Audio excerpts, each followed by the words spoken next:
अब बात करते हैं आज की एक और बड़ी कहानी की। अब बात बीजेपी की सांसद कंगना रनौत की, जिन्होंने जेन जी को लेकर सोशल मीडिया पर ऐसा पोस्ट किया जिस पर न सिर्फ विवाद छिड़ गया है, बल्कि कंगना रनौत ने अपनी राय के बहाने करोड़ों युवाओं पर बड़ा और विवादित फैसला सुनाते हुए देश के उस वर्ग से सीधे पंगा ले लिया है जिसकी ताकत के आगे सरकार को अभी अभी झुकना पड़ा था। सवाल है कि क्या पूरी जेन जी को गटर जनरेशन कहना जायज है? क्या आजादी और आत्मनिर्भरता का पैमाना तय करने का अधिकार किसी एक व्यक्ति को है? क्या कंगना रनौत ने अपनी बेबाकी की सीमाएं लांघ दी हैं?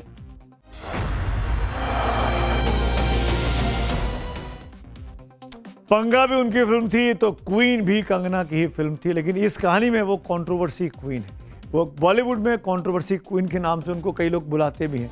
वो अपनी खुलकर बोलने की आदत, नेपोटिज्म पर हमले, राजनीतिक बयानों और पर्सनल विवादों के कारण लगातार सुर्खियों में रही हैं। यही फॉर्मूला उन्होंने अपने पॉलिटिकल करियर को भी चमकाने में जैसे लागू कर लिया है, लेकिन इस बार उन्होंने जेन जी से सीधे पंगा लिया है। कंगना रनौत ने इंस्टाग्राम पर पोस्ट शेयर किया। इस पोस्ट में कंगना रनौत ने सीजेपी यानी कॉकरोच जनता पार्टी के प्रदर्शन पर निशाना साधा। कंगना ने प्रदर्शन के दौरान बनाई जा रही रील्स और इसमें इस्तेमाल की गई भाषा पर सवाल उठाए भी जाने चाहिए, लेकिन जिस तरह से कंगना रनौत ने जेन जी के लिए शब्दों का इस्तेमाल किया, उसके बाद वो फिर से ट्रोलर्स के निशाने पर आई हैं। इंस्टाग्राम पोस्ट में कंगना ने हिंदू महिलाओं को टारगेट करते हुए, जी हाँ, हिंदू महिलाओं को टारगेट करते हुए उन्हें बदसूरत और भ्रष्ट बताया। इतना ही नहीं, कंगना ने आरोप लगाया कि ये महिलाएं नशा करती हैं, शराब पीती हैं और इनके कई लोगों से संबंध होते हैं। कंगना ने लिखा, सबसे चौंकाने वाला व्यवहार उन हिंदू महिलाओं का है जो सफल करियर वाली महिलाओं की नकल करना चाहती हैं, लेकिन उस आज़ादी को हासिल करने के लिए मेहनत नहीं करती हैं। कंगना ने आगे लिखा कि ये तथाकथित पश्चिम सोच वाली भारतीय महिलाओं की नई पीढ़ी है, मैं जिन्हें जनरेशन गटर कहती हूँ। इनमें से कुछ के पास समाज को देने के लिए कुछ भी नहीं है, ये पढ़ाई में अच्छी नहीं है और इतनी बदसूरत और भ्रष्ट हैं कि अच्छी गृहिणी भी नहीं बन सकती है। फिर भी ये नशा करने, शराब पीने या कई यौन संबंध रखने की आज़ादी का दिखावा करती हैं।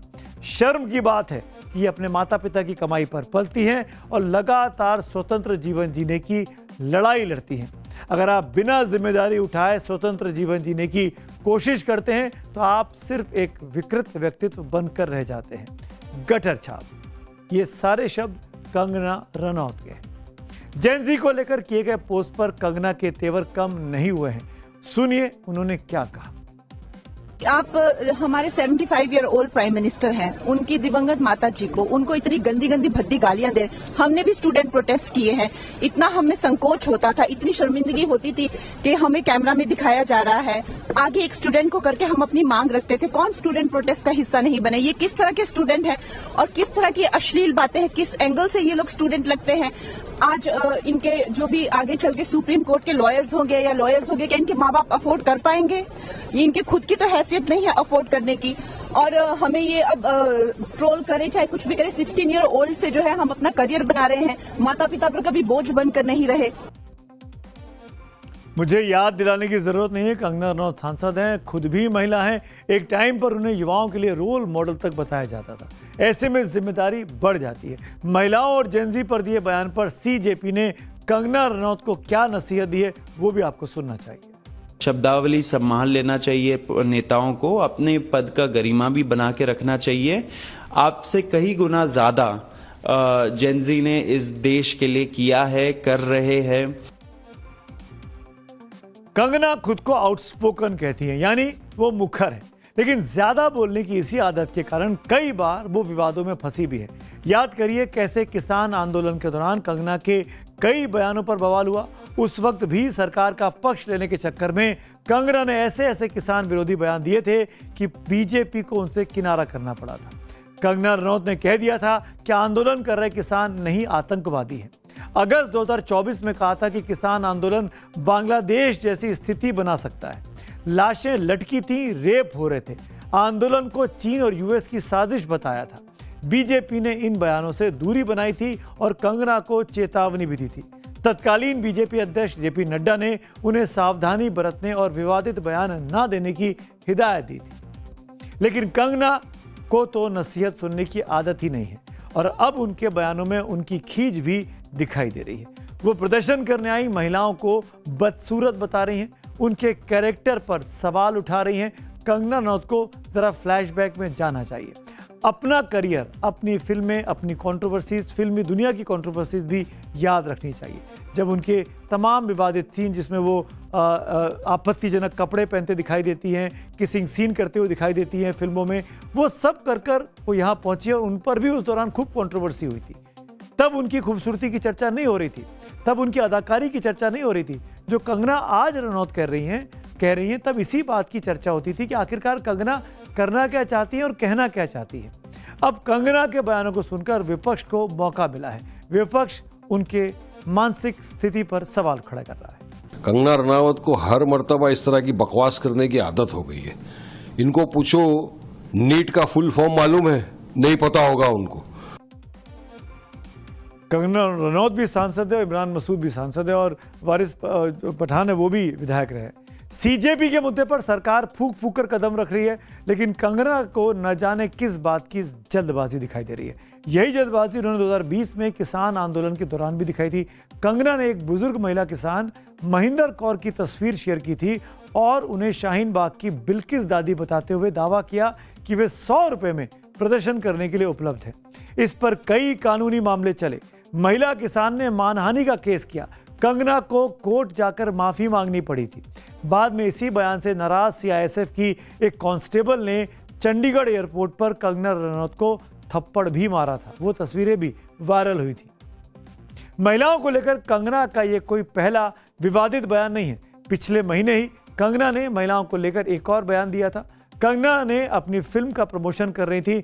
इस दौरान उन्होंने नर्सिंग के पेशे को मोस्ट सेक्सुअलाइज्ड प्रोफेशन बता दिया था।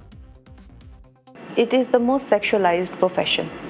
ठीक है, नर्स बोले तो आप जितने हेलोइन में कपड़े पहनना या इस तरह से जोक्स होना या इस तरह से उनको they are underpaid, they are overworked and they are most सेक्सुअलाइज्ड।